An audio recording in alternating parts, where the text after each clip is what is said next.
Praise the Lord. நம்முடைய கர்த்தராகிய இயேசு கிறிஸ்துவின் நாமம் மகிமைப்படுவதாக. அபிஷேக அப்போஸ்தல கிறிஸ்தவ சபையின் சார்பாக இந்த ஆராதனைக்கு நாங்கள் உங்களை அன்போடு வரவேற்கிறோம். கர்த்தர் நல்லவர், அவர் கிருபை என்றும் உள்ளது. இந்த ஆராதனையை நாம் கர்த்தருடைய கரத்திலே ஒப்பு கொடுத்து நாம் ஜெபித்து ஆரம்பிப்போம். அன்பின் பிதாவே, நாங்கள் உம்மை நன்றியுள்ளதோடு துதிக்கிறோம், ஸ்தோத்திரிக்கிறோம். அப்பா, நீர் மிகவும் நல்லவர் ஆண்டவரே. கர்த்தாவே, உம்மை துதிக்கிறோம் துதிக்கிறோம் துதிக்கிறோம் அப்பா. இந்த 2021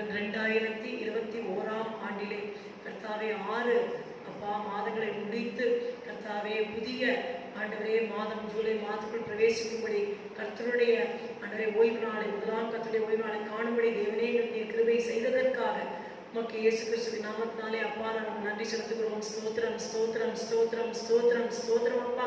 நீர் அடியாருடைய ஜெபத்தை எல்லாம் கேட்டு சகல பரிசுத்தவான்களுடைய ஜெபத்தை கேட்டு எங்களுடைய தமிழ்நாட்டில் லாக்டவுனை நீங்கள் அப்பா ரிலீஸ் பண்ணி ஆலயங்கள் அப்பா திறக்கும்படி தந்த கிருபைக்காக துதிக்கிறோம் துதிக்கிறோம் துதிக்கிறோம் துதிக்கிறோம் அப்பா. நன்றி ஆண்டவரே, நன்றி அப்பா, நன்றி அப்பா. இதோ சகோதரர் ஒருமித்து வாசம் பண்ணுகிறது. எத்தனை நன்மையும் எத்தனை இன்பமானது. அந்த ஆறுடைய சிலசுமையில் ஊற்றப்பட்ட ஒரு காடியிலே வடிகிறதும் அவன் அங்கிகளின் மேல் இறங்குகிறதுமான நல்ல தைலத்துக்கும் எர்மோன் மலைகள் மேலும் சீவோன் பர்வதங்கள் மேல் இறங்கும் நல்ல பனிக்கும் ஒப்பாக இருக்கிறது.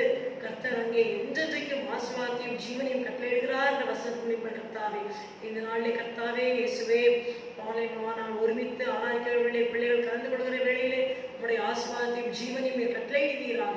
உமக்கு ஸ்தோத்திரம் ஸ்தோத்திரம் ஸ்தோத்திரம் ஸ்தோத்திரம் ஸ்தோத்திரம் அப்பா. நன்றி செலுத்துகிறோம். ஒரு முறை கூட இயேசுவே உடைய பரிசரத்தினாலே அடியாளை கழுவும் அடியார்களை கழுவும் தேவ சமூகத்திலே கர்த்தாருடைய கிருபையை பற்றி கொண்டு ஆராதிக்க எங்களுக்கு கிருபை தருவீராக. சகல துதியான மகிமையும் உமக்கே செலுத்துகிறோம் இயேசுவின் நாமத்தில் பிதாவே, ஆமென் ஆமென். கர்த்தர் கிருபையாக நம்மை 6 மாதங்கள் கடக்க பண்ணி 7ஆம் மாதத்துக்குள்ளே கொண்டு வந்திருக்கிறார். இது அவருடைய கிருபை தான். நாம் என்னை பாராட்ட ஒன்றுமே கிடையாது. நம்முடைய ஜபமோ அல்லது உபவாசமோ நம்முடைய பிரதிஷ்டைகளோ அல்ல. நாம் நிர்மூலமாகாமல் இருக்கிறது கர்த்தருடைய கிருபையே. அவருடைய இரக்கங்களுக்கு முடிவில்லை. ஹல்லேலூயா.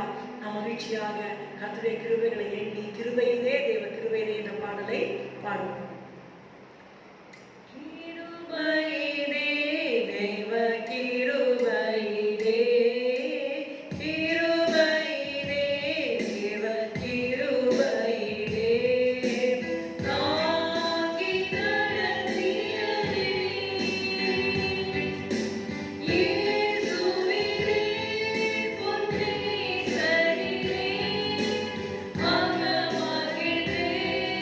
Oh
நம்மை தாங்கி நடத்தியது. அல்லேலூயா. இப்பொழுதும் ஆண்டவருடைய அன்பை நினைத்து அந்த கிருபையை தான் நாம் அன்பு என்று சொல்லுகிறோம். His love lifted me. Hallelujah. Hallelujah. அந்த பாட்டுக்காரர் இப்படியாக அந்த பாடலிலே சொல்லுகிறார், ஆண்டவரே உம்முடைய அன்பு என்னை தூக்கி எடுத்தது. யாருமே எனக்கு உதவி செய்ய முடியாத இருந்த அந்த சூழ்நிலையிலே, when nothing else, when no one else could help me, your love lifted me. Hallelujah. ஆபத்தில் இருக்கிற ஆத்துமாக்கள் கர்த்தரை நோக்கி பரலோகத்தை நோக்கி பார்க்கும். இயேசு முற்றிலுமாக ரட்சிப்பார். நீங்களும் இந்த நாளிலே எந்த விதமான ஆபத்திலே இருந்தாலும் நீங்கள் இயேசுவை நோக்கி கூப்பிடும் பொழுது அவருடைய அன்பின் கரம் கீழே இறங்கி, நீங்க எந்த உலகிலே மாற்றினாலும் எந்த ஆபத்திலே கண்ணிலே மாற்றினாலும் உங்கள் கரத்தை பிடித்து தூக்கி விடுகிற அந்த அன்பு, அவரை நினைத்து அவருடைய அன்பை நினைத்து நாம் பாடுவோம். I was sinking deep in sin, far from the peaceful shore, but the Master, He heard my cry and He lifted me. Hallelujah. I was sinking deep in sin, far from the peaceful shore, very deeply stained within, sinking to rise no more. But the Master of the sea heard my despairing cry from the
ஹல்லேலூயா. என்னுடைய முழு இதயத்தையும் அவருக்கு தருகிறேன். எப்பொழுதும் அவரை உறுதியாய் பற்றிக் கொள்ளுவேன். அவருடைய ஆசீர்வாதமான பிரசன்னத்திலே வாழ்வேன். எப்பொழுதும் அவருடைய துதிகளை நான் பாடுவேன். அவருடைய அன்பு மிகவும் வல்லமை உள்ளது, உண்மையானது. It merits my soul's best songs. என் ஆத்மாவின் பாடல்கள் அவருடைய அன்பை பற்றியே. உண்மையான அன்பான சேவை இனி அவருக்குத்தான். ஹல்லேலூயா, ஹல்லேலூயா. இம்மட்டுமாக அவருடைய கிருபையினால் அன்பினால் நம்மை நடத்தின தேவன் இன்னமும் நடத்த உண்மையுள்ளவர். நீங்களும் சொல்லலாம் இல்லையா?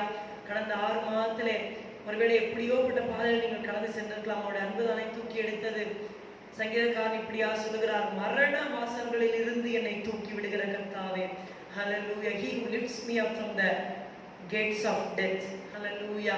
மரண வாசல் கிட்ட நீங்க போயிருக்கலாம், ஆனா கர்த்தருடைய கரம் உன்னை தூக்கி எடுத்ததல்லவா?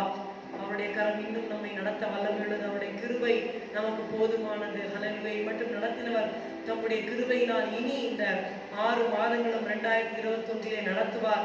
நம்முடைய வாழ்நாளெல்லாம் அவர் நடத்துவார். அவருடைய கிருபை நம்மை சூழ்ந்து கொள்ளும். ஏனென்றால் கர்த்தரை நம்பி இருக்கிறவனையோ அவருடைய கிருபை சூழ்ந்து கொள்ளும். ஹல்லேலூயா. மகிழ்ச்சியாக இந்த பாடலை பாடுவோமா? கிருபை எம்மை சூழ்ந்து கொள்ளும் தம் கிருபை, கர்த்தரில் மகிழ்வேன், களி கூர்ந்திடுவோம், கண்டு அடைந்தோம் கிருபை. அவருடைய கிருபையை கண்டடைந்தவர்களாக மகிழ்ச்சியாக நம்பிக்கையோடு நாம் பாடுவோம். ஹல்லேலூயா. அதில் பார்ப்போம், தேசமே பயப்படாத கர்த்தர் இவ்வாண்டிலே பெரும் காரியம் செய்திடுவார். Maybe you have waited for the past 6 months for the Lord to do great things in your life. Maybe it is delayed, but it is not denied. I tell you in the name of Jesus, God will perform it in the next 6 months. God is a faithful God. எதை உங்களுக்கு வாக்குத்தத்தம் பண்ணினாலும் அதை அவர் நிறைவேற்ற உண்மையுள்ளவர். உங்களுடைய அன்பானவர்களை கர்த்தர் ரட்சிக்க வல்லமை உள்ளவர். கர்த்தரை விசுவாசியுங்கள். கர்த்தர் இந்த ஆண்டிலே இந்த 6 monthsல எஞ்சிருக்கிற 2021ல கர்த்தர் பெரும் காரியம் செய்திடுவார். ஹல்லேலூயா. கிருபை எம்மை சூழ்ந்து கொள்ளும் தம் கிருபை. கிருபை எம்மை சூழ்ந்து கொள்ளும் தம் கிருபை, கர்த்தரில் மகிழ்வோம், களி கூர்ந்திடுவோம், கண்டடைந்தோம் கிருபை. கர்த்தரில் மகிழ்வோம், களி கூர்ந்திடுவோம், கண்டடைந்தோம் கிருபை.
பல்லவியை நாம் பர்சனலாக, கிருபை என்னை சூழ்ந்து கொள்ளும் தம் கிருபை. அவருடைய கிருபை நம்மை சூழ்ந்து கொண்டால் எந்த பொல்லாங்கனுடைய அம்போ, எந்த பிசாசின் தாக்கல் நம்மை ஒன்றுமே செய்ய முடியாது.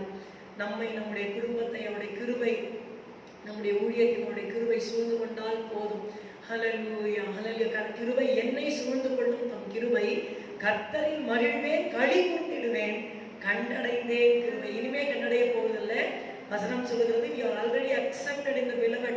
பிரியமானவருக்குள் அவர் நம்மை ஏற்றுக்கொண்டபடியே. பிரியமானவர் யார்? நம்முடைய ஆண்டவராய் இயேசு கிறிஸ்து.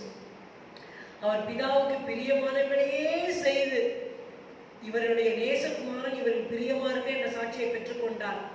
நாம் படுபாவிகளாக இந்த உலகத்திலே அக்கிரமத்தையும் பாவத்தையும் தண்ணீரை போல குடிக்கிறவர்கள். நம்மை கிருபையினால் ரட்சித்தார். நம்மை எப்படி பிதாவானவர் பார்க்கிறார்? இயேசுவுக்குள் வைத்து, பிரியமானவருக்குள் வைத்து நம்மை பார்த்து நம்ம மேல் பிரியப்படுகிறார். we are accepted in the beloved. பிரியமானவருக்குள் நம்மை ஏற்றுக்கொண்டிருக்கிறார். ஹல்லேலூயா. அதனால் கிருபை நம்மை ஏற்கனவே சூழ்ந்து கொண்டு விட்டது, இனிமே பெற்றுக்கொள்வதல்ல. already his grace is surrounding us. nothing can destroy us, nothing can defeat us, nothing can discourage us. Oh hallelujah, his grace is more than enough for us. ஒரே முறை கிருபை என்னை சூழ்ந்து கொள்விட்டு பாடுவோமா? கிருபை என்னை சூழ்ந்து கொள்ளும் தம் கிருபை, கர்த்தரில் மகிழ்வேன், களி கூர்ந்திடுவேன், கண்டடைந்தேன் கிருபை. கர்த்தரில் மகிழ்வேன், களி கூர்ந்திடுவேன், கண்டடைந்தேன் கிருபை. ஹல்லேலூயா, ஹல்லேலூயா. உம்மை துதிக்கிறோம், துதிக்கிறோம். சிறிது நேரம் கர்த்தரை ஆராதிப்போம். ஹல்லேலூயா, ஹல்லேலூயா, ஹல்லேலூயா, ஹல்லேலூயா, ஹல்லேலூயா. அவருடைய கண்கள் நம்மேல் பதிகிற வேளையிலே அவருடைய கிருபை நமக்கு பெருகுகின்றது என்று வேதம் சொல்லுகிறது. ஹல்லேலூயா. Praise the Lord, praise the Lord, praise the Lord. And when your eyes are upon us, his grace abounds on us. அவருடைய கண்கள் நம்மை நோக்குகிற வேளையிலே அவருடைய கிருபை நம்மேல் பெருகுகிறது. ஹல்லேலூயா. இனி வருகிற இந்த 6 மாதங்கள் கர்த்தருடைய கண்கள் நம்மேல் இருந்து அவருடைய கிருபை பெருகினால் நமக்கு அது போதும். அவருடைய கிருபையை பெற்றுக்கொண்டோம், அவருடைய கிருபை நம்மை சூழ்ந்து இருக்கிறது. ஹல்லேலூயா. ஆனால் அவருடைய கிருபை நம்மேல் பெருக வேண்டும். பாடுவோமா? Oh Lord, you're beautiful. Your face is all I see. And when your eyes are on this child, your grace abounds to me.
அன்பின் பிதாவே, துதிக்கிறோம், ஸ்தோத்திரிக்கிறோம், ஸ்தோத்திரிக்கிறோம் ஐயா. கர்த்தாவே, கடந்த 6 மாதங்களிலும் உம்முடைய கிருபை ஆண்டவரே எங்களை தாங்கி, எங்களை வழி நடத்தி, எங்களை கைவிடாமல் ஆண்டவரே இயேசுவே இயேசுவே, எத்தனையோ மரண பள்ளத்தாக்கிலேயும் எத்தனையோ கண்ணீர் பள்ளத்தாக்கிலேயும் ஆண்டவரே எங்களை கைவிடாமல் உடைய கரத்தினால் எங்கள் கரத்தை பிடித்து தூக்கிவிட்டு நடத்தி கொண்டு வந்திருக்கிறப்பா, உமக்கு நன்றி ஆண்டவரே. எஞ்சி இருக்கிற இந்த 6 மாதங்களை உடைய திருக்கரங்களை ஒப்புக் கொடுக்கிறோம். அடியாளை ஒப்புக் கொடுக்கிறேன், அடியாளுடைய குடும்பத்தை ஒப்புக் கொடுக்கிறேன். உம்முடைய பிள்ளைகள் கர்த்தாவே சபையாரின் குடும்பங்கள் ஒவ்வொருவரையும் தனித்தனியாக பேர்பாரை ஒப்புக் கொடுக்கிறேன். ஆராதனையில் கலந்து கொள்கிற உம்முடைய பிள்ளைகள் ஒவ்வொருவரையும் அவர்கள் குடும்பங்களை தேவ சமூகத்தில் அடையாளம் வைக்கிறேன் அப்பா. கர்த்தாவே, உம்முடைய கண்கள் எங்களை நோக்கும் பொழுது உம்முடைய கிருபை எங்கள் மேல் பெருகும். உம்முடைய கிருபை எங்கள் மேல் பெருகினால் அது எங்களுக்கு போதும் ஆண்டவரே, அது எங்களுக்கு போதும் அப்பா. நாங்கள் இந்த வருடத்தை ஜெயகம்பீரமாய் முடித்து புதிய வருடத்திலே காலடி எடுத்து வைப்போம் ஆண்டவரே. நீர் எங்களுக்கு பண்ணின வாக்கு தத்தங்களை இந்த ஆண்டிலே நிறைவேற்றி உடைய நாமத்தை மகிமைப்படுத்திக் கொள்வீர் ஆண்டவரே. ஹல்லேலூயா. நெடுங்காலமாய் காத்திருக்கிற இருதயத்தை இழைக்க பண்ணும் விரும்பினது வரும்போது ஜீவ விருட்சம் போல இருக்கும் என்று சொன்னீர் ஆண்டவரே. ஜீவ விருட்சம் போல் ஆண்டவரே, நெஞ்சிருக்கிற 6 மாதங்களில் நீ செய்ய போகிற பெரிய காரியங்களுக்காக உமக்கு ஸ்தோத்திரம் ஸ்தோத்திரம் ஸ்தோத்திரம். வேலை இல்லாதவர்களுக்கு வேலையை தந்து அப்பா, வேலை ஆண்டவரை சரிவர இல்லாதவர்களுக்கு சரியான வேலைகளை நல்ல சம்பளத்தோட வேலைகளை தந்து, ஆண்டவர் சுகம் இல்லாதவர்களுக்கு சுகத்தை தந்து, பிள்ளை இல்லாதவர்களுக்கு பிள்ளைகளை தந்து, ஆண்டவர் திருமணமானவர்களுக்கு திருமணத்தை செய்து வைத்து உலாப்பிரமான எல்லா ஆசீர்வாதங்களினாலே தேவ சித்தத்தின்படி நீர் ஆசிரிக்க போற கிருபைக்காக ஸ்தோத்திரம் ஸ்தோத்திரம். விசேஷமாக சபையார் ஆண்டவரே குடும்பங்களிலே அப்பா, இப்போ இந்த ஜெபத்திலே கலந்து கொண்ட பிள்ளைகளுடைய குடும்பத்திலே ரட்சிக்கப்படாதவர்களை தேவ சமூகத்திலே வைக்கிறோம் ஐயா. தொடர்ச்சியாக கர்த்தாவே, continuously we are praying in our private prayers for the salvation of the whole families, Father. ஆண்டவரே, ஒரு குலமாயிரம் வீண்மைக்கப்படுதலே இந்த மோசே சொன்னது போல நாங்கள் சொல்லுகிறோம் ஆண்டவரே. ஜெபத்திலே கலந்து கொள்ளும் உடைய பிள்ளைகளின் குடும்பத்திலே ஒருவராயிரம் ரட்சிக்கப்படாமல் இருக்கக்கூடாது இயேசுவின் நாமத்தினாலே. ஆண்டவரே, லவ் லிஃப்டட் மீ என்று பாடினோம் அப்பா. அந்த பாடலின்படியே கர்த்தாவே இயேசுவே, எந்த பாவ உலகிலே மாட்டியிருந்தாலும் அப்பா, உமது கரத்தை நீர் இறக்கி கர்த்தாவே ஆண்டவரே, உடைய பிள்ளைகள் ஜெபிக்கிற அன்பானவர்களுடைய கரத்தை பிடித்து நீர் தூக்கி விடுவீராக. நன்றி செலுத்துகிறோம், நன்றி செலுத்துகிறோம். இந்த வருஷத்திலே குடும்பமாக எங்கள் குடும்பத்தை கர்த்தர் ரட்சித்தார் பிள்ளைகள் சாட்சி சொல்லட்டும் ஆண்டவரே, சாட்சி சொல்லட்டும் ஐயா, சாட்சி சொல்லட்டும் அப்பா. உடைய நாமம் மகிமைப்படட்டும், உடைய நாமம் மகிமைப்படட்டும், உடைய நாமம் மகிமைப்படுவதாக அப்பா. உம்மை துதிக்கிறோம் துதிக்கிறோம் துதிக்கிறோம் துதிக்கிறோம் ஆண்டவரே. அப்பா, உமக்கு ஸ்தோத்திரம். இந்த கொரோனா செகண்ட்வே நீர் கர்த்தாவை அடக்கி போட்டதுக்காக நன்றி. இந்த தேசத்தை ஒப்புக் கொடுக்கிறோம், தமிழ்நாடு சென்னையை ஒப்புக் கொடுக்கிறோம் ஆண்டவரே. இயேசுவே, தொடர்பே வராதபடி கர்த்தருடைய கரங்கள் இந்த தேசத்தை காக்கும்படி நாங்கள் ஜெபிக்கிறோம். விடுதலையோடு நாங்கள் கர்த்தரை ஆராதிக்க ஆண்டவரே இயேசுவே, இந்த பிள்ளைகளே கம்ப்ளீட்டாக முற்றிலுமாக எங்கள் அப்பா சென்னை பட்டணத்தை விட்டு, தமிழ்நாட்டை விட்டு, இந்திய தேசத்தை விட்டு அகற்றும்படியாக ஜெபிக்கிறோம் ஆண்டவரே. அப்பா, அகில உலகத்தில் இருக்கிற எந்தெந்த கண்ட்ரிஸ் பாதிக்கப்பட்டிருக்கிறோம் எல்லா கண்ட்ரிஸ்ல இருந்து அப்பா இந்த கொள்ளை நோயை முற்றிலுமாய் விலக்குவீராக. சரியான அப்பா மருந்து தடுப்பூசிகளை போட்டு நாங்கள் இதிலிருந்து ஜெயம் பெற உதவி செய்யும். உன்னை நாமம் மகிமைப்படுவதாக. எங்கள் ஒருவரையும் உன்னை மனவாட்டியாக நீர் உருவாக்கி கொண்டு வருகிற கிருபைக்காக ஸ்தோத்திரம் அப்பா. ஆண்டவரே, உம்மை துதிக்கிறோம் இயேசுவே, உம்மை துதிக்கிறோம். தேவ சமூகத்தில் எங்களை தாக்கி கொடுக்கிறோம். கேட்க போகிற வார்த்தையின் மூலமாக அடியார்களோடு நீர் பேசுவீராக அப்பா. செய்தியை கேட்டுள்ள வார்த்தையின்படி அடியார்களுடைய வாழ்க்கையை மாற்றியமைக்கும்படியாய் செபிக்கிறோம். பலத்தினாலும் அல்ல, பராக்கிரமத்தினாலும் அல்ல, என்னுடைய ஆவியினாலே ஏறாகும் என்று சிலரின் கர்த்தர் சொல்கிறார் சொன்னீரப்பா. உடைய வார்த்தையினால் எங்களை நீர் மாற்றி உமக்கு பிரியமான பிள்ளைகளாய் உருவாக்கும்படி செபிக்கிறோம். நன்றி செலுத்துகிறோம். சகல துதியான மகிமை உமக்கே செலுத்துகிறோம். இயேசுவின் நாமத்தில் பிதாவே, ஆமென் ஆமென். எபிரெயர் 12:28. ஆதலால் அசைவில்லாத ராஜ்யத்தை பெறுகிறவர்களாகிய நாம் பயத்தோடும் பக்தியோடும் தேவனுக்கு பிரியமாய் ஆராதனை செய்யும்படி கிருபையை பற்றிக்கொள்ள கடவோம். நம்முடைய தேவன் பட்சிக்கிற அக்கினியாய் இருக்கிறாரே. Hebrews chapter 12 verses 28 and 29. ஆங்கிலத்திலே, let us worship the Lord so that he will accept us with godly fear and reverence, for our God is a consuming fire. இந்த இடத்துல பார்க்கிறோம், தேவனுக்கு ஆராதனை செய்யும்படி கிருபையை பற்றிக்கொள்ள கடவும் என்றல்ல, தேவனுக்கு பிரியமாய் ஆராதனை செய்யும்படி கிருபையை பற்றிக்கொள்ள கடவும். இந்த உலகம் முழுவதும் அநேக பரிசுத்தவான்கள் இருக்கிறார்கள், கர்த்தருடைய பிள்ளைகள் என்று சொல்லி அநேகம் பேர் லட்சமான கிறிஸ்தவர்கள் இருக்கிறார்கள். எல்லாரும் தேவனை ஆராதிக்கிறார்கள். ஆனால் தேவனுக்கு பிரியமாய் ஆராதனை செய்கிறார்களா? அதுதான் மிகவும் முக்கியமான கேள்வியாக இருக்கிறது. Are we worshiping the Lord so that he will accept us. We have to worship the Lord such that he will be pleased. இப்போ தேவனுக்கு பிரியமாய் நாம் ஆராதனை செய்யும்படி கிருபையை பற்றி கொள்ள கடவோம். அந்த கிருபை நம்மை தேவனுக்கு பிரியமாய் ஆராதனை செய்ய உதவி செய்கிறது. ஏன் அப்படி என்றால், அசைவில்லாத ராஜ்யத்தை பெறுகிறவர்களாகிய நாம் பயத்தோடும் பக்தியோடும் தேவனுக்கு பிரியமாய் ஆராதனை செய்யும்படி. நாம் இந்த பூமிக்கு உரியவர்கள் அல்ல.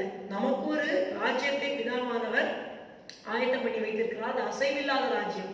இந்த உலகத்தை மறுபடியும் ஆண்டவர் அசைக்க போகிறார். முதல் தடவை சீனாய் மலையிலே பேசின பொழுது பூமியை அசைத்தார். ஆனால் இப்பொழுது என்ன சொல்லியிருக்கிறார்? பூமியையும் வானத்தையும் அசைய பண்ண போகிறார். ஆனால் நமக்கு ஒரு அசைவில்லாத ராஜ்யத்தை தேவன் ஆயத்தப்படுத்தி கொண்டிருக்கிறார். அந்த அசைவில்லாத ராஜ்யத்தை நாம் பெறப்போகிறோம். We are going to inherit a kingdom which is not going to be shaken at all. இந்த உலகத்தில் இருக்கிற ராஜ்யம்லாம் 5 வருஷம் இல்லை 4 வருஷம் ஆட்சிக்கு வருவாங்க. அப்புறம் கவுந்துரும். மிஞ்சி போனால் 10 வருஷம். இந்த ஆட்சி போச்சுன்னா அந்த ஆட்சி வந்து எல்லாம் கவுந்து வருவாங்க இல்லையா? உலகத்திலே நம்ம கண்கூடா பார்த்துருக்கிறோம். மொத்தம் 7 ராஜ்யங்கள் இந்த பூமி முழுக்க ஆளுகிறது. முதலாவது எகிப்தின் சாம்ராஜ்யம், 2வது அசீரிய சாம்ராஜ்யம், 3வது பாபிலோன், 4வது மேதியா பர்ஷியா, 5வது கிரேக்க சாம்ராஜ்யம், 6வது ரோம சாம்ராஜ்யம், கடைசியாகவும் ஒரு புதிதாக்கப்பட்ட ரோம சாம்ராஜ்யம் வரப்போகுது. 7 empires will rule this entire earth. Already 6 have gone, the 7th is yet to come. 7வது இனிமே வரப்போகிறது. ஆனால் இது எல்லாமே அசைந்து விடும். கடைசியாக நாம் அந்த தானியேல் புத்தகத்தில் பார்க்கிறோம், ஒரு கல், கையால் பெயர்க்கப்படாத கல் உருண்டோடி நேபாள் தேசம் பார்த்து அந்த சிலையை பாதங்களிலே மோதி அது எல்லாம் பறந்து போய் இந்த கல்லோ பெரிய பர்வதமாகி பூமி முழுவதையும் நிரப்பிற்று. அசைவில்லாத ஒரு ராஜ்யத்தை ஆண்டவராய் இயேசு கிறிஸ்து இந்த பூமியிலே 1000 வருஷம் ஸ்தாபிக்க போகிறார். பிற்பாடு நித்தியமாய் நாம் அவரோடு வாழப்போகிறோம். அதற்கு கர்த்தர் பிரியமாய் நாம் ஆராதனை செய்ய வேண்டும் என்று சொல்லுகிறார். இந்த அதிகாரத்திலே, எபிரேயர் 12ஆம் அதிகாரத்திலே பிரியமாய் எப்படி ஆராதனை செய்ய வேண்டும் என்பதற்குரிய ஒரு 4 keys, 4 keys I would like to emphasize. அதில் ஒரு வேர்ட் என்னன்னா சகிப்பு. அதாவது ஆண்டவராய் இயேசு கிறிஸ்து சகித்தார். நாமும் இவையெல்லாம் சகிக்கிற வேளையிலே அவருக்கு பிரியமாய் நாம் ஆராதனை செய்ய நம்மால் இயலும். முதலாவது நாம் பார்க்க போகிறது எபிரேயர் 12ஆம் அதிகாரம் 2ஆம் வசனம். வாசியுங்கள். அவர் தமக்கு முன் வைத்திருந்த சந்தோஷத்தின் பொருட்டு அவமானத்தை எண்ணாமல் சிலுவையை சகித்து தேவனுடைய சிங்காசனத்தின் வலது பார்சத்தில் வீற்றிருக்கிறார். ஆமென். அவமானத்தை எண்ணாமல் சிலுவையை சகித்து ஒரு அசைவில்லாத ராஜ்யத்தை பெறப்போகிறோம். கிருபையை பற்றிக் கொள்ள வேண்டும். எதற்காக? பயத்தோடு பக்தியோடு தேவனுக்கு பிரியமாய் நாம் ஆராதனை செய்யும்படியாக. நான் மறுபடியும் இன்ட்ரடக்ஷன் எம்பசைஸ் பண்றேன். எல்லாரும் ஆராதிக்கிறோம். சில பேர் உதட்டோட ஆராதிப்பாங்க, இருதயம் எங்கேயோ இருக்கும். சில பேர் சண்டே ஆராதிப்பாங்க. ஆனால் மற்ற 6 நாளும் அவங்க இஷ்டப்படி வாழ்வாங்க. அது தேவனுக்கு பிரியமான ஆராதனை அல்ல. ஆராதனை என்று it is not just singing some songs to the Lord. It depicts our whole life. நம்முடைய முழு வாழ்க்கையை தான் ஆண்டவர் இங்கே சொல்லுகிறார். நம்முடைய வாழ்க்கையே அவருக்கு ஆராதனையாக அமைய வேண்டும். அப்போ இந்த இடத்துல பார்க்கிறோம், ஆண்டவராக இயேசு சிலுவையை சகித்தார். First of all, he endured the cross. நம்முடைய ஆவிக்குரிய ஜீவிதத்தை, கிறிஸ்தவ வாழ்க்கையில மிக மிக முக்கியமான ஒரு குணாதிசயம் என்னவென்றால் என்டியூரன்ஸ், சகிப்புத்தன்மை. இந்த சகிப்புத்தன்மை இல்லாவிட்டால் இந்த ஓட்டத்தில் நிற்க முடியாது. Christian life is a race. அதுதான் சொல்லுகிறார், நமக்கு நியமித்திருக்கிற ஓட்டத்தில் பொறுமையோட ஓடக்கடவும் 1ஆம் வசனம் சொல்லிவிட்டு, எப்படி அவர் ஓடினார்? அவமானத்தை எண்ணாமல் சிலுவையை சகித்து ஓடினார். அப்போ நாமும் கிறிஸ்துவ வாழ்க்கையில ஓடும் போது it is not a bed of roses, the cross is there. அப்போ நாம் சிலுவையை சகிக்க வேண்டும். சிலுவையை சகிக்க வேண்டும் என்று சொல்லுகிற வேளையிலே கிறிஸ்துவ பாதையிலே பாருங்கள், நாம் முக்கியமாக இந்த நாளிலே சொல்ல வருகிறது சகிப்புத்தன்மை, என்டியூரன்ஸ். அந்த கிரீக் வேர்ட் பார்த்தீங்கன்னா ஹியூபோமோ, அதாவது அதோடைய வார்த்தை என்னவென்றால் பொறுமையாக உட்கார்ந்து கொண்டு என்ன நடக்கிறதோ நடக்கட்டும், அப்படி அல்ல, பொறுமைதான். ஆனால் எல்லா காரியங்களையும் மேற்கொள்ளுகிற ஒரு சுபாவம். ஒரு தீமைகள் கஷ்டங்கள் வருகிற வேளையிலே மேற்கொள்வது, அதாவது ஒரு தீர்மானத்தோடு வாழ்வது. ரொம்ப வேகமா ஓடி ஹரிபரியா பண்றதல்ல, அதற்காக ரொம்ப தாமதமா பண்றதும் இல்லை. புரியுதுங்களா? It's not done in a Hari, but it's not being delayed. நம்ம வந்துட்டு ஃபோக்கஸ்டா நமக்காக வைக்கப்பட்ட ஆண்டவராக இயேசுங்கிற அந்த பந்தய பொருளை நாம் பெற்றுக்கொள்ளும்படி ஓட்டத்தை தொடர்ந்து ஓட வேண்டும். ஓட்டத்தை தொடர்ந்து ஓடுகிற வேளையிலே கிறிஸ்தவ வாழ்க்கையிலே ஒன்று வரும். அதற்கு பேர் என்னன்னா அவமானம். அதான் லிங்க் பண்றார் ஆண்டவர். தமக்கு முன் வைத்திருந்த சந்தோஷத்தின் பொருட்டு அவருக்கு முன்பாக மணவாட்டியை தரேன் பிதா சொல்லிட்டார். மணவாட்டின்னு சொல்லும்போது a group of thousands and thousands of believers, ஆத்மாவை மரணத்தில் ஊற்றினதுனால அநேகரை பங்கா கொடுப்பேன்னு பிதா சொல்லிட்டார். அப்போ அந்த ஆத்மாக்கள் எனக்கு கிடைக்க போறாங்கன்னு சொல்லி ஆண்டவராக அந்த சந்தோஷத்தின் பொருட்டு ஆண்டவராக இயேசு அவமானத்தை எண்ணாமல் சிலுவையை சகித்து. அப்போ கிறிஸ்தவ வாழ்க்கையில் என்ன வரும்னா அவமானம் வரும். அப்போ என்ன ஆகும்னு கேட்டீங்கன்னா சோர்ந்து போய் நம்ம கர்த்தரை ஆராதிக்கிறத விட்டுடுவோம். திரியுமா ஆராதிக்காம கர்த்தரை விட்டு பின்வாங்கிடுவோம். அப்பதான் ஆண்டவர் இயேசு நமக்கு ஒரு எக்ஸாம்பிள் வைக்கிறார். அவமானத்தை எண்ணாமல் he despised the shame and he endured the cross. சிலுவை பாதையை அவர் சகித்தார். அவருக்கு விரோதமாக என்ன சொல்றது, அக்யூசேஷன், குற்றச்சாட்டுகள், தவறான குற்றச்சாட்டுகள் வந்தது. அது மட்டுமல்ல, அவரை மிகவும் மிகவும் கேவலமாக அவரை மார்க் பண்ணி, நீ வந்து தேவனுடைய குமாரனானா சிலுவையில் இறங்கி வா, அப்போ நம்புறோம். அவர் தேவனுடைய குமாரன் தான். அவருக்கு விரோதமா தேவதூஷணம் சொன்னாங்க, நீல தேவனுடைய குமாரன் தான். அவர் வந்துட்டு 40 39 சாட்டையால் அடித்தார்கள். நீங்க மத்தேயு மார்க் யோவான் எல்லாம் நீங்க வாசிக்கிற வேளையில கடைசி 3 அதிகாரங்கள், நீங்க யோவான்ல கடைசி 12 அதிகாரங்களையுமே வாசிக்கலாம். அட்லீஸ்ட் 9 அதிகாரம் நீங்க வாசித்தீங்களான்னா அவருடைய சிலுவை பாடுகள் பார்க்கும்பொழுது மிகவும் கஷ்டமா இருக்கும். அதாவது அவர் தலையிலேயே அந்த கோலால் அடிப்பாங்க, அவருடைய கன்னத்துல படார் நிறைவாங்க. இப்படியா பிரதான ஆசனத்தில் சுழல் கன்னத்திலே அடிப்பாங்க. ஸோ வெட்டகரமான அந்த அடிகள் மட்டுமல்ல, முள்ளுகளால் ஒரு முடியை பின்னி அவரோட தலை மேல வச்சாங்க. ஏன் வேற எதுவுமே கிடைக்கலையா தலையில வைக்கிறதுக்கு? முள்ளுகளால ஒரு முடியை பின்னி தலையில போட்டு அழுத்தி அவர் முகமெல்லாம் ரத்தமா வடிகிறது. அவ்வளவு ஒரு அவமானமான ஒரு கிரவுன், ஒரு கிரீடத்தை அவரோட சிரசை சூட்டினார்கள். அது மட்டுமல்ல, அவருடைய சொந்த வஸ்திரங்களை அவருடைய பர்மிஷன் இல்லாம கழற்றி ஒரு சிவப்பங்கியை அவர் உடுத்தி அவர் வந்துட்டு அவர் முன்பாக முழங்கால் படியிட்டு இயேசு ராஜா வாழ்கன்னு சொல்லி அவர் தலையில் அந்த கோலையை எடுத்து அடித்து அவர் முகத்திலே துப்பி அவ்வளவு ஒரு வெட்ககரமான ஒரு காரியத்தை அவர் அனுபவித்தார். அவர் ஏலி ஏலி லாமா சபக்தானி என்று சொல்லி கதறுகிற வேளையிலே எலியாவை கூப்பிடுறார், ரட்சிக்கப்படுறா பார்ப்போம்னு சொன்னாங்க. இதெல்லாம் அவருடைய சிலுவை பாடுகளை நம்மளால விவரிக்கவே முடியாது. சொந்த சகோதரர்களும் நம்பவில்லை. கூட இந்த சீஷர்கள் திருவிருந்தை பற்றி சொல்லும்போது எல்லாரும் பின்வாங்கி போனார்கள். இப்படி எத்தனையோ அவமானங்களை அவர் சகித்தார். உங்களுடைய பாதை எது என்று எனக்கு தெரியாது, ஆனா அவரை போல நம்ம பாடுபடலை. சில பேர் சின்ன ஒரு அவமானம் வந்துட்டா உடனே இயேசுவை ஆராதிக்கிறதை நிறுத்தி விடுவார்கள். ஆனால் கர்த்தர் நம்ம இடத்துல என்ன பேசுகிறார்? அவமானத்தை எண்ணாமல் சிலுவையை சகிக்க வேண்டும் என்று கர்த்தர் நம்மோடு பேசுகிறார். ஒரு முறை ஒரு தேவ மனிதன் இப்படியாக ஜெபம் பண்ணினான், Lord, if our hearts are hard, please make them soft, but if our hearts are too soft, please make them hard.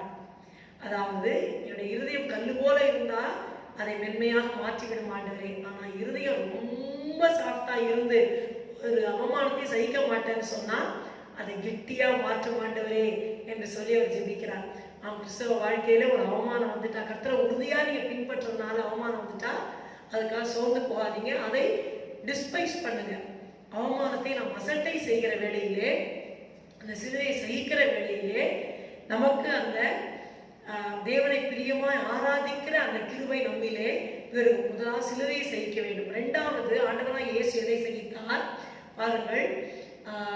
3ஆம் வசனம் வாசிங்கள். எபிரேயர் 12:3. ஆகையால் நீங்கள் இளைப்புள்ளவர்களாய் உங்கள் ஆத்துமாக்களில் சோர்ந்து போகாதபடிக்கு தமக்கு விரோதமாய் பாவிகளால் செய்யப்பட்ட இவ்விதமான விபரீதங்களை சகித்த அவரையே நினைத்துக் கொள்ளுங்கள். இங்கேயும் ஆண்டவர் இயேசு கிறிஸ்து உதாரணமா இருக்கிறார். இவ்விதமான விபரீதங்களை சகித்து அவரை எடுத்துக் கொள்ளுங்கள். endure the contradiction of sinners. First of all, we have to endure the cross, then we have to endure the contradiction of sinners. பாவிகளால் அவருக்கு விரோதமான விபரீதங்கள் செய்யப்பட்டது, அதை அவர் சகித்தார். அவருடைய சொந்த ஊர்ல அவர் வசனத்தை பிரசங்கிக்கிறாரு, கொண்டு போய் செங்குத்தான மலையில தள்ளுன்னு குடிச்சிட்டு போறாங்க. சொந்த ஊர்ல பிறந்து வளர்ந்த ஊர்ல கிருபையுள்ள வார்த்தைகளை பிரசங்கிச்சா கொண்டு போய் அவர் அங்கே தலைகீழா தள்ளணும் கொண்டு போறாங்க. ஆனால் அவர் மறைந்து அங்கேருந்து போய்விட்டார். இப்போ தொடர்ந்தேச்சியாக நீங்க பார்த்தீங்கன்னா அந்த மத போதகர்கள் பாரிசீஸ் சாடுசீஸ் இவங்கெல்லாம் எப்படியாவது வாயின் வார்த்தையை அகப்படுத்தணும், நோய்களோட சுகமாக்கணும்னா அவனை கொலை பண்ணணும். ஒவ்வொரு முறையும் நீங்க காஸ்பல்ஸ் வாசிச்சீங்கன்னா அவரை கொலை செய்யும்படி ஆலோசனை பண்ணினார்கள், கொலை செய்யும்படி ஆலோசனை பண்ணினார்கள். மட்டுமல்ல, இயேசுவானவர் பாவிகளோடு சாப்பிட்டா உடனே இவன் என்னது மதுபான பிரியன், போஜன பிரியன் என்றெல்லாம் சொல்லி அவரை அவமானமா பேசினார்கள். அவருடைய சொந்த ஒரு அந்த 12 பேர்ல இருந்த சீஷன், 70 பேர்ல இல்ல, நிறைய பேர் 1000 பின்பற்ற அவங்கெல்லாம் காட்டி கொடுக்கல. அந்த 12 பேர்ல ஒருத்தனா காட்சி கொடுக்கணும். அப்போஸ்தலர் என்ற பெயர் வைத்து அசுத்தார்களை துரத்தவும் வியாதி சுகமும் வல்லமை கொடுத்து வல்லமையாய் பயன்படுத்தப்பட்ட 12 அப்போஸ்தலர் ஒருவரான யூதாஸ் காரியோத்து. கர்த்தர் முகமுமா இந்த 12 பேரை பார்த்து சொன்னார், நீங்க எல்லாத்தையும் நீங்க விட்டுட்டு வந்திருக்கீங்க, இஸ்ரவேல் கோத்திரங்களை நியாயத்தீர்க்கலா 12 சிங்காசனத்துமே நீங்கள் உட்காருவீர்கள் வாக்குத்தத்தம் பண்ணினார். அப்படிப்பட்ட ஸ்தானத்தில் இருந்த யூதாஸ் காரியோத்து சொந்த சீஷன் அப்போஸ்தலர்ல ஒருத்தன் ஆண்டவராய் இயேசுவை காமித்து கொடுத்தான். மட்டுமல்ல, அவர் மிகவும் நேர்மை கவனித்தது போல அவர் மாக் பண்ணப்பட்டார், பரியாசம் பண்ணப்பட்டார், துப்பப்பட்டார், அடிக்கப்பட்டார். அவருடைய சொந்த ஜனங்கள் அவர் தமக்கு சொந்தமானதிலே வந்தார், சொந்தமானவர்கள் அவரை ஏற்றுக்கொள்ளவில்லை. He came unto his own, but his own received him not. அப்ப சொந்த ஜனங்கள் யூதர்கள் அவரை என்ன சொன்னாங்க? சிலுவையில் அறையும், சிலுவையில் அறையும். பிலாத்து கெஞ்சறான், நான் இவரை விடுதலை ஆக்கிறேன், அடிச்சுட்டு விடுதலை ஆக்கிடுறேன், விட்டுருக்கலாம். அவங்க பாருங்க, கொன்னாலுமே விடக்கூடாது, சாதாரண கல்லெறிஞ்சு கொள்ளக்கூடாது, சிலுவையில தான் அப்படின்னு சொல்லி அவங்க விடாப்பிடியா நின்று அவருக்கு விரோதமா செய்தார்கள். பாவிகளால் தமக்கு விரோதமா செய்யப்பட்ட விதமான விபரீதங்களை அவர் சகித்தார். நம்ம எவ்வளவு மோசமான நிலைமையில போறோம் நம்ம சொல்ல முடியாது. ஆனால் நம்ம ஊழியம் செய்கிற வேலையில, கர்த்தருக்காக நிக்கிற வேலையில நமக்கு விரோதமா அவருடைய பாடுகள்ல ஒரு சின்ன பங்கு நமக்கு கிடைக்கும், ஏதாவது ஒன்று வரும். அப்ப நம்ம இதை நினைச்சுக்கணும், இவ்விதமான விபரீதங்களை சகித்து அவரையே நினைத்துக் கொள்ளுங்கள். இப்ப நினைக்கும் போது ஆத்மாவில் சோர்வு வராது, மறுபடியும் பயத்தோடு பக்தியோடு நாம் தேவனுக்கு பிரியமாக ஆராதனை செய்ய நம்மால் முடியும். Thirdly, what we have to endure. மூன்றாவது, நாம் எதை நாம் சகிக்க வேண்டும் என்றால், பாருங்கள், அதாவது எபிரேயர் 12ஆம் அதிகாரத்திலேயே 7ஆம் வசனத்தை முதலாக வாசித்து விடுவோம். நீங்கள் சிக்ஷையை சகிக்கிறவர்களாய் இருந்தால் தேவன் உங்களை புத்திரராக எண்ணி நடத்துகிறார். தகப்பன் சிக்ஷையாத புத்திரன் உண்டு. நீங்கள் சிக்ஷையை சகிக்கிறவர்களாய் இருந்தால், we have to endure the chastisement or the correction. chastisement, சிக்ஷையை சகிக்கணும். சிக்ஷையை நீங்க சகிச்சு நடந்தா தேவன் உங்களை தன்னோட சொந்த பிள்ளைங்கன்னு சொல்லி நடத்துவார். தகப்பன் சிக்ஷையாத புத்திரன் உண்டோ அப்படின்னு கேட்கிறார். சிக்ஷையை பத்தி ஒரு முன்னாடி 5:6 சொல்லுகிறார், வாசிக்க முடியுமா? 5:6 எபிரேயர் அதே அதிகாரம் தான், 12:5-6. அன்றியும் என் மகனே, கர்த்தருடைய சிக்ஷையை அற்பமாக எண்ணாதே, அவரால் கடிந்து கொள்ளப்படும் போது சோர்ந்து போகாதே. கர்த்தர் எவரிடத்தில் அன்பு கூறுகிறாரோ அவனை அவர் சிக்ஷித்து தாம் சேர்த்துக் கொள்ளுகிற எந்த மகனையும் தண்டிக்கிறார் என்று பிள்ளைகளுக்கு சொல்லுகிறது போல உங்களுக்கு சொல்லி இருக்கிற புத்திமதியை மறந்தீர்கள். ஆமென். அப்போ சொல்றார், கர்த்தர் தாம் நேசிக்கிற அன்பு கூறுகிற மகனை தாம் சேர்த்து கொள்ளுகிற எந்த மகனையுமே தண்டிக்கிறாராம். ராமி நேரர் நேரர்னு பண்ணோன்னா என்ன பண்ணுவாரு? சிக்ஷை இருக்கு இல்லையா? அப்போ தகப்பன் சிக்ஷையாத புத்திரன் உண்டோ. 8ஆம் வசனம் சொல்றாரு, எல்லாருக்கும் கிடைக்கிற சிக்ஷை உங்களுக்கு மாத்திரம் கிடைக்கல அப்படின்னா நீங்க புத்திரர்களை வேசி பிள்ளைகளா இருப்பீங்களே. அப்போ இன்னும் 9ஆம் வசனத்தை சொல்றாரு, சரீரத்தின் தகப்பன்மார்கள் சொந்த அப்பா அம்மா நம்மளை திட்டினா சிக்ஷை பண்ணா அதை நம்ம என்ன பண்றோம்? அவங்களுக்கு பயந்து நடக்கிறோம். அப்போ ஆவிகளின் பிதா, பரம பிதாவானவர் நம்ம சிக்ஷிக்கும் பொழுது நாம் பிழைக்கத்தக்கதாக ஆவிகளின் பிதாவுக்கு வெகு அதிகமாக அடங்கி நடக்க வேண்டும் அல்லவா? எதற்காக நம்ம சிக்ஷிக்கிறார்? அவருடைய பரிசுத்தத்துக்கு நாம் பங்குள்ளவர்களாகும் பொருட்டு நம்ம சிக்ஷிக்கிறார். 10th வசனம் அது இருக்குது. இந்த சிக்ஷை என்ன பண்ணுதுன்னா தற்கால சந்தோஷமா இருக்காது. நீங்க வேணா பாருங்களேன், இப்போ ஒரு ஸ்கேலை வச்சு என் பிள்ளை படிக்கலைன்னா நான் நான் அடிக்கிறேன் அப்படின்னு சொன்னா சிரிக்குமா? குழந்தை சிரிக்குமா? சிரிக்க அந்த நேரத்தில் மூஞ்சி தூக்கி வச்சுப்போம். ஒரு திட்டினாலே மூஞ்சி தூக்கி வச்சுப்பாங்க இல்லையா? இல்லையா? நம்ம கரெக்ட் பண்ணோம், ஒரு சிக்ஷையை கொடுத்தோம் அப்படின்னாலே என்ன பண்ணுவாங்க? முகத்தை தூக்கி வச்சுப்பாங்க, இல்லைன்னா கண்ணீர் விடுவாங்க, கோவிச்சுக்குவாங்க. எந்த சிக்ஷையும், அதான் 11ஆம் வசனம் சொல்லப்படுறது, எந்த சிக்ஷையும் தற்காலத்தில் சந்தோஷமாய் காணாமல் துக்க துக்கமாய் காணும். அது இப்போ ரொம்ப துக்கமா இருக்கும். ஏன் ஆண்டவர் அதை அலோவ் பண்ணாரு, ஏன் இப்படி நடந்தது, அவர் தடுத்துருக்கலாமே, ஏன் இப்படி நடந்தது, இப்படி நம்ம கேட்போம். ஆகிலும் பிற்காலத்தில் அதில் பழகினவர்களுக்கு அது நீதியாகிய சமாதான பலனை தரும். அதுல பழக பழக வளர வளரவங்களுக்கு தான் அந்த சிக்ஷை வந்து எனக்கு நல்லதுக்கு. இந்த சின்ன குழந்தைங்களுக்கு அது புரியாது. ஆனா பெருசா வளர்றவங்களுக்கு அம்மா அப்பா கரெக்ட் பண்ணாங்கன்னா சரி, நம்ம நல்லா இருக்கணுங்கிறதுக்காக தான் திட்டுறாங்க, இந்த பனிஷ்மெண்ட் தராங்க, நம்ம புரிஞ்சுக்கிட்டு திருந்திடுவாங்க. அப்போ நம்ம வளர்ந்துருக்கிறோமா இல்லை குழந்தைங்களா இருக்கோமாங்கிறத இதை வைத்தே நாம் தெரிந்து கொள்ளலாம். நம்முடைய பெற்றோர் நம்மை திருத்துகிற வேளையிலே நாம் அதை எப்படி ஏற்றுக்கொள்கிறோம். இது உலக பிராரம்பம். அதே மாதிரிதான் ஆவிக்குரிய ஜீவியத்திலேயும் கர்த்தர் நம்மை சிட்சிப்பார். இப்போ இது ஏன் நடந்து நம்ம இருதயம் உடையும் பொழுது நம்ம நினைச்சுக்கணும், கர்த்தர் என்ன சிட்சிக்கிறாரு, ஏன்னா என்னை நேசிக்கிறாரு, அவர்கிட்ட என்னை சேர்த்துக்கிறாரு என்று சொல்லி நாம் உணர்ந்து கொண்டு கீழே சொல்லுகிறார், குணமா இருக்கிறது பிசகி போகாமல். அதாவது ஏற்கனவே லேமா இருக்கு, அவுட் ஆஃப் ஜாயிண்ட் போயிட போறதுங்கிறாரு. Already you are lame, don't make your bones be out of ஜாயிண்ட்ங்கிறாரு. முடமா இருக்கிறது பிசகி போகாமல் சொசமாகும் படிக்க உங்கள் பாதங்களுக்கு வழியை செவ்வை பண்ணுங்கள், நெகிழ்ந்த கைகளையும் முழங்கால்களையும் நீங்க திரும்ப நிமிர்த்துங்க, திரும்பி நீங்க ஜெபம் பண்ணுங்க அப்படின்னு சொல்லி சொல்லுகிறார். யாவரும் சமமா இருக்கும், பரிசுமா இருக்கும், நாடுகள் பரிசுத்தம் இல்லாமல் ஒருவன் கர்த்தரை தரிசிப்பதில்லையே. ஆகையினால பரிசுத்தத்துக்கு பங்குபடி நம்மை சிட்சிக்கிறார். இந்த சிக்ஷையில நம்ம பழகிட்டோம்னு சொன்னா தேவனுக்கு பிரியமா ஆராதனை செய்வோம். நம்ம முறுமுறுக்க மாட்டோம், முகத்தை திருப்பிட்டு போக மாட்டோம், துக்கமா இருக்க மாட்டோம். we will try to continue. எனக்கு ஒரு காலத்துலலாம் கர்த்தர் சிச்சிக்கும் போது, ஐயோ ஆண்டவரே என்ன மாத்திரம் இப்படி தண்டிக்கிறீங்க, என்ன மாத்திரம் இப்படி வருதுன்னு ரொம்ப கஷ்டப்படுவேன். ஆனா கர்த்தர் அது அந்த சிக்ஷை முடிஞ்சு வெளியில வந்ததுக்கு அப்புறமா சரி கர்த்தர் நன்மை தான் செஞ்சார். ஏன்னா அது ஏற்றுக்கிறது ரொம்ப கஷ்டமா இருக்கும், அந்த வழியா ப்ராசஸ்ல போகும்போது கஷ்டமா இருக்கும். நான் வெளியில வந்த பிற்பாடு அதை நம்ம ஏற்றுக்கொள்ளும் போது மனதார நம்ம வந்து மறுபடியும் கர்த்தருக்குள்ள அதிகமாக நாம் வளருவோம். ஆகையினாலே கர்த்தர் நமக்கு கிருபை தருவாராக. endure the chastening, chastisement. கடைசியா ஒன்று சொல்லி முடிக்கிறேன். நான்காவதாக ஒன்றை நாம் சகிக்க வேண்டும்.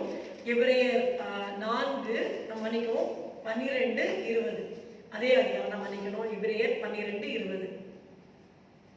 ஏனெனில் ஒரு மிருகமாகிலும் மலையை தொட்டால் அது கல்லெறியுண்டு அல்லது அம்பினால் எய்யுண்டு சாக வேண்டும் என்று சொல்லப்பட்ட கட்டளையை சகிக்க மாட்டாதிருந்தார்கள். ஆமென். சகிக்க மாட்டாதிருந்தார்கள். இது இஸ்ரவேல் புத்திரரை குறித்து பார்க்கிறோம். ஆண்டவர் இஸ்ரவேல் புத்திரரை எகிப்தின் அடிமைத்தனத்திலிருந்து பஸ்கா ஆட்டுக்குட்டியின் ரத்தத்தினாலே விடுதலையாக்கி வனாந்தரத்தை கொண்டு வந்து விட்டார். சீனாய் மலையிலே தரிசனமாகிறார். அங்கே கர்த்தர் என்ன சொல்லுகிறார், இந்த மலை கிட்ட வராதீங்க, தொடாதீங்க, மலையோட அடிவாரத்தை தொடுறேன், எவனும் சாவணும், எந்த அனிமல் எந்த ஒரு மிருகம் வந்து தொட்டுச்சுன்னா தெரியாம அம்பைதான் சாகடிச்சிடணும்னு சொல்றார். இந்த கட்டளையை அவங்களால சகிக்க முடியல. பூமியிலே அவர் இறங்கி வந்து பேசுகிறார். பெரிய எக்கால சத்தம், அப்புறம் மந்தாரம், புகை, அக்கினி, அதுல இறங்கி வந்து பேசுகிறார். தேவன் பூமிக்கு வந்து இறங்கி அக்கினியிலிருந்து முகமுமாய் பேச அந்த கட்டளையை சகிக்க முடியல. ஆனா கர்த்தர் நம்மகிட்ட என்ன சொல்றார், endure the commandment. They could not endure it. It was very hard for them. இனிமே பேச வேண்டாம், கர்த்தர் பேச வேண்டாம், மோசே கூட பேசட்டும் அப்படின்னு இவ்வளோ தூரம் கர்த்தர் பயப்படுத்துறாரு அவங்க. ஆக்சுவலி கொஞ்சம் பயம் வரட்டுமே அப்படின்னு சொல்லி அந்த சீனாய் மலையில இறங்கி வந்து எர்த்து கேட்காது, மலையே ஷேக்காது. மோசே சொல்றான், நான் பார்த்து பயந்து நடுங்குகிறேன் என்று சொல்லுகிற அளவுக்கு அந்த காட்சி அவ்வளவு பயங்கரமா இருக்காங்க. அக்கினி இறங்குது, புகையா இருக்கு, ஷேக்கிங் இருக்கு, அந்த ட்ரம்பட் சவுண்டு இன்க்ரீஸ் ஆகிட்டே போகுது. மலை மேலே யாரு, தேவன் தான் இறங்குறாரு. ஆனா அங்க வந்துட்டு எக்கால சத்தம் இன்க்ரீஸ் ஆகிட்டே போது, இவ்வளவு கேட்க முடியல. கர்த்தர் 10 கட்டளைகள் தான் பேசினார். அவ்வளவுதான். கீழே இருக்கிற ஜனங்களா போதும் போதும், ஆண்டவர் என்னோட பேச வேண்டாம், மோசே நீங்க பேசினா போதும், இனிமே கர்த்தர் பேசுறதை கேட்டால் நாங்கள் செத்து போயிடுவோம், அப்படி பயந்தாங்க. ஆனா என்ன நடந்தது, மோசே மலை மேல ஏறி போனார், 40 நாள் உபவாசம் போனார், திரும்பி வந்து பார்த்தா கீழே என்ன நடந்தது, கண்ணுக்குட்டியை உருவாக்கி அதுக்கு முன்னாடி கூத்தாடிட்டு இருக்காங்க இஸ்ரவேல் புத்திரர். பாருங்க, அவ்வளோ தூரம் கர்த்தர் இறங்கி பயமுறுத்தினாலும் இவங்களுக்கு பயமே வரல. அதாவது கர்த்தர் சொல்றாரு, பயத்தோடும் நடுக்கத்தோடும் பயத்தோடும் பக்தியோடும் தேவனுக்கு பிரியமாய் ஆராதனை செய்யும்படி கிருபையை பற்றி கொள்ள கடவும். அப்போ இவ்வளோ தூரம் இறங்கி கண்ணால பார்த்தாங்க அற்புதங்களை, கண்ணால தேவன் இறங்கி வரத பார்த்து கூட இவங்களுக்கு உடம்புல பயம். 40 நாள்ல கர்த்தரை மறந்துட்டாங்க. இப்ப கர்த்தர் என்ன சொல்றாருன்னா, endure the command. அப்போ பூமியில கீழே அந்த வசனங்கள் வருகிறது. எல்லாத்தையும் படிக்க சமயமில்லை, தயவு செய்து எபிரேயர் 12ஆம் அதிகாரத்தை உட்கார்ந்து திரும்ப திரும்ப நீங்கள் வாசியுங்கள், மிகவும் இன்ட்ரெஸ்டிங்காக இருக்கும். நீங்கள் சீனாய் மலையில் வரல, நீங்கள் சியோன் மலையில் வந்துட்டீங்க. நீங்கள் பயப்பட வேண்டாம், கிருபை இருக்கு, மன்னிப்பு இருக்கு. பூமியில இறங்கி பேசினவருக்கு செவி கொடுக்க மாட்டோம்னு சொன்னவங்க அழிஞ்சு போயிட்டாங்க. இப்போ தேவன் பூமியிலிருந்து பேசல, பரலோகத்திலிருந்து பேசுகிறார். பாருங்கள் 25ஆம் வசனம் வாசிங்கள்.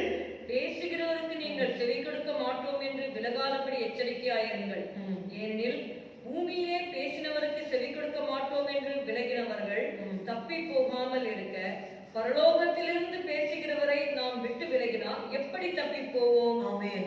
பூமியில சீனாய் மலையில இறங்கி தேவன் பேசுனவருக்கு கீழ்ப்படிய மாட்டாங்க அப்படின்னு சொல்லி விலகி போனோம், தப்பவே இல்லை. 6 லட்சம் புருஷர்ல யோசுவா காலே மட்டும்தான் வாக்குத்தத்தம் காணாம தேசம் போனாங்க. மற்ற எல்லா தேசங்களும் வனாந்தரத்துல விழுந்து போச்சு.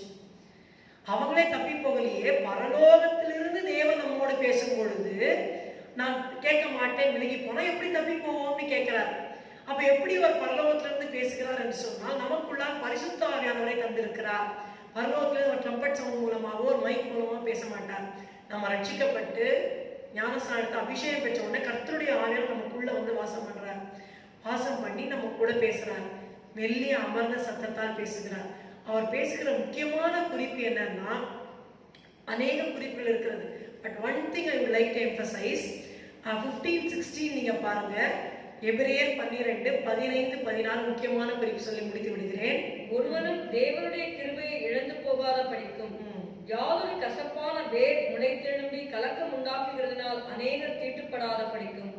ஒருவனும் வேசி கள்ளனாகவும் ஒருவேளை போஜனத்துக்காக தன் சேஷ்ட புத்திர பாகத்தை விற்று போட்ட ஏசாவை போல சீர்கெட்டவனாகவும் இராதபடிக்கு எச்சரிக்கையாயிருங்கள். இந்த ஏசாவோட கதை நமக்கு தெரியும். ஒருவேளை அந்த பைச்சங்கூழ் அந்த ரெட் சூப்புக்காக தன்னுடைய சேஷ்ட புத்திர பாகத்தை அசட்டை பண்ணிட்டான். பிற்பாடு கண்ணீரோட கவலைப்பட்டு மனம் திரும்பி அப்பா அப்பா ஆசிரிக்க கூடாதா, மனமாறுதலை காணாமற் போனான்னு இருக்கு, இழந்துட்டான். அப்போ புதிய ஏற்பாட்டில் கர்த்தர் எதுக்கு இந்த கதையை எங்க கொண்டு வராரு, இந்த சம்பவத்தை எது கொண்டு வராருன்னா, புதிய ஏற்பாட்டில் நமக்கு வந்து கர்த்தர் கொடுக்குற அந்த பர்த் ரேட் என்னன்னா, ஆண்டவரோடு இருக்கிற ஒரு இணைப்பிரியாத ஒரு இன்டிமேட் ரிலேஷன்ஷிப், அவரோடு இருக்கிற இன்பமான ஒரு ஐக்கியம், அவரோடு இருக்கிற அந்த ஆழமான இன்பமான அந்த ஐக்கியத்தை சீர்குலைக்கும்படி நம்முடைய வாழ்க்கையில ஏதாவது கொஞ்சம் வருமானால் அதை நாம் தள்ளி போட்டுருணும். ஏதோ ஒன்று வருது, அது இன்பமா இருக்குன்னு சொல்லி ஆண்டவரோடு இருக்கிற ஐக்கியத்தை நம்ம இழந்துட்டோம் அப்படின்னு சொன்னா அவ்வளவுதான். தேவனுக்கு பிரியமா நம்மளால ஆராதனை செய்யவே முடியாது. அதனால இந்த நாளில் நம்ம கேட்க போறோம், ஆண்டவரே உடைய கிருபையை எனக்கு கொடுங்க, பயத்தோடும் பக்தியோடும் உமக்கு பிரியமான ஆராதனை செய்யணும். ஏசா சீர்கெட்டவனாக தன்னுடைய சேஷ்டபுத்திர பாகத்தை இழந்து போயிட்டான். ஃபார் ஒன் பாரிஜ் அந்த பயிற்றம் கூழுக்காக, சிவப்பு கூழுக்காக தன்னுடைய சேஷ்டபுத்திர பாகத்தை இழந்து போயிட்டான். அப்படி போல நம்மோடு இருக்கிற ஐக்கியத்தை இந்த உலகத்தில் இருக்கிற எதுக்காகவும் நான் இழந்து போயிடக்கூடாது. ஆண்டவரே, we can lose anything in this life but not the fellowship with our Lord Jesus Christ. 1 Corinthians 1:9 இப்படியா சொல்லுகிறது, நம்முடைய குமாரனும் நம்முடைய கர்த்தருமா இருக்கிற இயேசு கிறிஸ்துவுடனே ஐக்கியமா இருப்பதற்கு உங்களை அழைத்த தேவன் உண்மையுள்ளவர். But God is faithful by whom you are called under the fellowship of His Son Jesus Christ our Lord. அந்த ஐக்கியத்தை கெடுத்து போடும்படி பிசாசு அழகழகா கூழெல்லாம் கொண்டுருவான் நம்ம கண்ணு முன்னாடி. அதுவும் எப்போ கொண்டுருவான், நம்ம விடாய்த்து இருக்கும் போது, நம்ம சூழ்ந்து இருக்கும் பொழுது நம்ம கண்ணு முன்னாடி ஆசை காட்டுவான். அப்படி கொண்டு வந்து நீ இதை எடுத்துக்கோ, ஏசு வேண்டாம் அப்படி சூஸ் பண்ண வைப்பான். அப்போ சொல்லணும், செத்தாலும் சாவாம பைத்தங்குழு எனக்கு தேவையில்லை, எனக்கு இயேசுதான் வேணும், நம்ம பிடிக்கணும். அதுதான் சொல்றாரு, என்டியூர் த கமாண்ட். கட்டளை ரொம்ப சிம்பிள் தான், இயேசுவை பிடித்து கொள்ள வேண்டும். ஆகையினால we have to endure 4 things. First of all, we have to endure the cross, the path which Jesus sets for us. ஆண்டவராய் தேவன் நமக்கு வைத்திருக்கிற சிலுவையின் பாதை, அதில் வருகிற அவமானத்தை டிஸ்பைஸ் பண்ணணும், அதை அசட்டை பண்ணி இதெல்லாம் பரவாயில்ல. பாஸ்டர் ஜி சுந்தரமையா இப்படியா சொல்லுவார். அவர்கள் அப்போஸ்தலர் கிறிஸ்தவ சபையின் ஸ்தாபகர், நெடுமுழங்காலே என்று ஜெபிக்கிற தேவ மனிதர். அவரை நான் நேரடியாக பார்த்ததில்லை, அவர் மூலமாக கேட்ட ஊழியக்காரர்கள் ஒருவர் என்னிடத்தில் இப்படியாக சொன்னார். அவர் சொல்லுவாரா இப்படி, அப்பா நம்ம மணல்ல உட்கார்ந்துருக்கிறோம், எழுந்தா என்ன ஆகும், நம்ம ட்ரெஸ்ஸு பின்னாடி நிறைய மண் ஒட்டி இருக்கும். என்ன பண்ணுவோம், அப்படி தட்டுவோம், அப்படி அந்த தூசியை இப்படி தட்டுவோம், நல்லா தட்டிட்டு ஒன்றுமே நடக்காத மாதிரி நம்ம போவோம். அதே மாதிரி கிறிஸ்தவ வாழ்க்கையில் நடக்கும் பொழுது அநேக அவமானங்கள் நமக்கு வரும். ஒரு தட்டு அப்படி தட்டிட்டு அப்படி போனோம்ப்பா, அதையெல்லாம் பார்த்து உட்கார்ந்துருக்க கூடாது அப்படின்னு அவர் சொல்லுவார். ஸோ ஆகையினால you have to despise the shame and endure the cross. அந்த அவமானத்தையே பார்த்து கொண்டிருந்தா தேவனுக்கு பிரியமா ஆராதனை செய்ய முடியாது. அந்த அவமானத்தை அசட்டை செய்ய வேண்டும். ரெண்டாவது, endure the chastisement. தேவன் நமக்கு அனுப்புகிற சிக்ஷைகள் சின்ன சிக்ஷையா இருக்கும். கடந்த வாரத்துல என் கையை கதவு அடிக்கும் போது கரெக்டாக என் சுண்டு வரல் போய் மாட்டி நசுங்கி விட்டது, துடிச்சிட்டேன் வழியில. அதுக்கப்புறம் ஆனால் ஒன்றும் ஆகலை, ஜஸ்ட் ரத்த கட்டு தான். ஆண்டவரே இது நடந்த ஸ்தோத்திரம்ப்பா, எல்லாம் தப்படைந்தான் மன்னியும். அது இல்லாமல் கூட ஆண்டவர் என்னை காத்திருக்கலாம். ஆனால் ஏன் அனுமதிக்கிறார்? ஏதோ ஒரு தவறு சிந்தையில் வந்து விட்டால் ஆண்டவர் செய்வார், நிச்சயமா செய்வார். ஸோ அந்த சிக்ஷை வரும்போது நம்ம அதை சகித்து கொள்ள வேண்டும். மூன்றாவது, endure the contradiction. ரெண்டாவது, endure the contradiction of sinners. Exactly. Secondly is endure the contradiction of sinners. சத்திய பாதையில் நடக்கும்போது பாவிகள் நமக்கு விரோதமாக எரிச்சல், பொறாமை, கசப்பு இதோட வரும் பொழுது அதையெல்லாம் நாம் சகிக்க வேண்டும். நான்காவது, endure the command of God. The command is we give first place to our Lord Jesus Christ. அதுதான், வேற ஒண்ணுமே இல்லை. ஆண்டவராய் இயேசுவை முழு இதயத்தோடும் முழு ஆத்மாவோடும் முழு பலத்தோடும் அன்பு கூற வேண்டும். இதெல்லாம் தேவன் நம்மகிட்ட எதிர்பார்க்கிறார், வேற ஒண்ணுமே எதிர்பார்க்கல. அதை நாம் செய்யும் பொழுது அசைவில்லாத ராஜ்யத்தை பெறுகிறாகிய நாம் பயத்தோடும் பக்தியோடும் தேவனுக்கு பிரியமாய் ஆராதனை செய்ய கற்றுக்கொள்வோம். கிருபையை நாம் பற்றிக்கொள்ள கொண்டு இதை நாம் செய்வோம். ஏனென்றால் நம்முடைய தேவன் பட்சிக்கிற அக்கினியாக இருக்கிறார். நம்முடைய தேவன் கிருபையுள்ளவர், இரக்கம் உள்ளவர், சமாதானம் கொடுக்கிறவர், ஆறுதல் செய்கிறதுலாம் கேட்போம், நமக்கு சந்தோஷமா இருக்கும். ஆனா பட்சிக்கிற அக்கினின்னு சொல்லும்போது என்னடா இப்படி சொல்றாங்களே, ஏன்னா நிறைய பேருக்கு தெரியாது. அதனாலதான் எபிரேயரோட ஆக்கியம் பழைய ஏற்பாட்டு வசனத்தை கொண்டு வந்து புதிய ஏற்பாட்டில் எழுதுறாரு. ஏன்னா புதிய ஏற்பாட்டில் இதை பற்றி சொல்லி முடிக்க விடுகிறேன். புதிய ஏற்பாட்டிலே ஜனங்கள் என்ன நினைக்கிறாங்க, பழைய ஏற்பாட்டில் ஒரு பட்சிக்கிற அக்கினி ரொம்ப கோபம் உண்டது. புதிய ஏற்பாட்டில் ரொம்ப இறங்குங்க, ரொம்ப தயவுங்க, என்ன பாவனாலும் மன்னிச்சிருவாங்க ஆண்டவர் அப்படின்னு நினைக்கிறாங்க. அதுதான் இல்லை. பழைய ஏற்பாட்டில் இருந்த பனிஷ்மெண்ட்டை காட்டிலும் புதிய ஏற்பாட்டில் ஆண்டவருடைய சத்தத்தை நம்ம கீழ்ப்படியாமல் போனால் நம்முடைய பனிஷ்மெண்ட் இன்னும் ஹையர் தான், இன்னும் அதிகம் தான். தேவனுடைய குமாரனை காலின் கீழ் வைத்து தன்னை பரிசுத்தம் செய்த உடன்படிக்கையின் ரத்தத்தை அசுத்தம் என்று எண்ணி கிருபையின் ஆவியை இந்திக்கிறவன் எவ்வளவு கொடிதான ஆக்கினைக்கு பாத்திரமா இருக்கிறதை யோசிப்பார்கள். மோசையின் வாக்கு கீழ்ப்படினா 2-3 சாட்சியின் வாக்கினால கல்லடிப்பட்டு சாகிறானே, தேவனுடைய குமாரனையே தள்ளினா என்ன கதியாகும்? ஜீவனுடைய தேவனுடைய கையில் விழுகிறது பயங்கரமா இருக்குமே. அதனால ஆண்டவரே எனக்கு கிருபை தாரும். பர்சனலா பேசுகிற என்னை நான் ஒப்புக் கொடுக்கிறேன், நீங்கள் உங்களை ஒப்புக் கொடுங்க. ஆண்டவரே உங்களுக்கு பிரியமான ஆராதனை நான் செய்ய வேண்டும். ஆண்டவரே இயேசுவே அந்த பயத்தையும் பக்தியும் எனக்கு தாரும், கிருபை தாரும். ஜெபிப்போமா? ஹல்லேலூயா, ஹல்லேலூயா, ஹல்லேலூயா. ஸ்தோத்திரம், ஸ்தோத்திரம், ஸ்தோத்திரம், ஸ்தோத்திரம், ஸ்தோத்திரம். சகிக்க கிருபை தாரும் ஐயா. ஹல்லேலூயா. நன்றி, நன்றி, நன்றி, நன்றி, நன்றி அப்பா. உம்மை துதிக்கிறோம், துதிக்கிறோம், துதிக்கிறோம், துதிக்கிறோம் ஆண்டவரே. ஸ்தோத்திரிக்கிறோம் ஐயா. ஹல்லேலூயா, ஹல்லேலூயா. அன்பின் பிதாவே உம்மை துதிக்கிறோம், ஸ்தோத்திரிக்கிறோம். உமக்கு பிரியமான ஆராதனை செய்ய ஆண்டவரே எனக்கும் எங்களுக்கு உதவி செய்யும் ஐயா. உம்முடைய வசனங்கள் ஆவியாயும் ஜீவனாயும் இருக்கிறது. என்னுடைய இருதய பலகைகளில் எழுதினதற்காக உமக்கு நன்றி அப்பா. Help us to endure the cross, the contradiction of sinners. Help us to endure the chastisement. And Lord, help us to endure the command, Lord. ஆண்டவரே இயேசுவே பா, ஆண்டவரே சிலுவையை சகிக்க, பாவிகளால் செய்யப்படுகிற விபரீதங்களை சகிக்க, சிக்ஷையை சகிக்க ஆண்டவரே இயேசுவே உம்மை துதிக்கிறேன், ஸ்தோத்திரிக்கிறேன் அப்பா. ஸ்தோத்திரிக்கிறோம் ஆண்டவரே. நீ சொல்லுகிற கட்டளைகளை ஏற்றுக்கொள்ள சகிக்க பொறுமையோடு பலன் எங்களுக்கு உதவி செய்வீராக.